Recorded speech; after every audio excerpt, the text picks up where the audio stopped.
Stress అనేది మన periods మీద ఎటువంటి ఎఫెక్ట్ చూపిస్తుంది and at the same time pregnant అయ్యే ఛాన్సెస్ మీద ఎటువంటి ఎఫెక్ట్ చూపిస్తుందో ఈరోజు మనం ఈ వీడియోలో తెలుసుకుందాం. సో జనరల్గా అందరం స్ట్రెస్ఫుల్ లైఫ్ని లీడ్ చేస్తుంటాం. సో స్ట్రెస్ వల్ల ఏమవుతుంది, మనకి ఫస్ట్ ఏంటంటే నిద్ర సరిగ్గా లేకపోయినా that is a form of stress. ఒకవేళ దేని గురించి అయినా ఎక్కువ ఆలోచిస్తూ కంటిన్యూస్గా ఉన్నా అది కూడా it is a form of stress.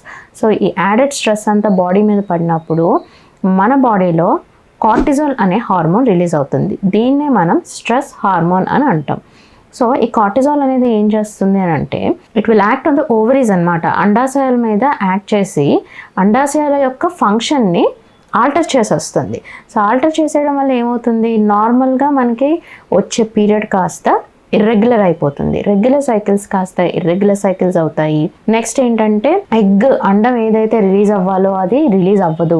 So ఎనోవ్యులేషన్ అనేది అవుతుంది. దానివల్ల కూడా మనకి ప్రెగ్నెన్సీ ఛాన్స్ అనేది తగ్గిపోతుంది. అలానే మేల్లో ఏమవుతుంది, స్ట్రెస్ లెవెల్స్ ఎక్కువ ఉన్నప్పుడు ఈ కార్టిజాల్ అనే హార్మోన్ ఎక్కువ రిలీజ్ అయినప్పుడు స్పర్మ్ కౌంట్ అనేది తగ్గిపోతుంది, క్వాలిటీ అనేది కూడా తగ్గిపోతుంది.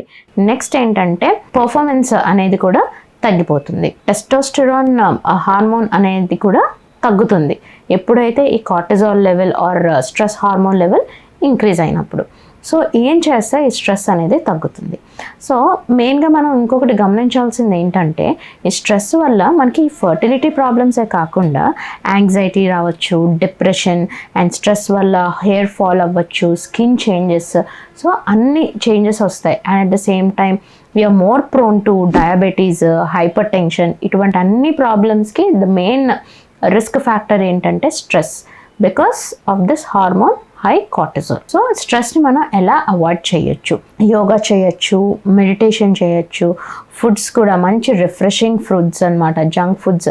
మనకి స్ట్రెస్ అవ్వగానే ఏమవుతుందంటే ఆల్కహాల్ కన్జ్యూమ్ చేయడం, స్మోకింగ్ చేయడం, లేదంటే కాఫీ ఎక్కువ తాగడం వంటివి చేస్తుంటాం. సో ఇటువంటివన్నీ అవాయిడ్ చేసి ఫ్రెష్ ఫ్రూట్స్ తినడం, మోస్ట్లీ ఫ్రెష్ ఫ్రూట్ జ్యూసెస్ తాగడం, మంచిగా డ్రై ఫ్రూట్స్ తినడం, యోగా చేయడం, any form of physical activity, కొంచెం ఓపెన్ ఎయిర్లో మంచిగా చెట్ల మధ్యన ఏదైనా వాకింగ్ కానీ, రన్నింగ్ కానీ, జాగింగ్ కానీ, some form of physical activity, అది మన బ్రెయిన్కి రిలాక్సేషన్ ఇచ్చి మనలో ఉండే ఆ స్ట్రెస్ హార్మోన్ని తగ్గిస్తుంది. కార్టిజాల్ లెవెల్స్ తగ్గడం వల్ల అగైన్ మన పీరియడ్స్ రెగ్యులరైజ్ అవుతాయి, మన ఫర్టిలిటీ రేట్ అనేది ఇంక్రీజ్ అవుతుంది, sperm count and sperm quality కూడా ఇంప్రూవ్ అవుతుంది.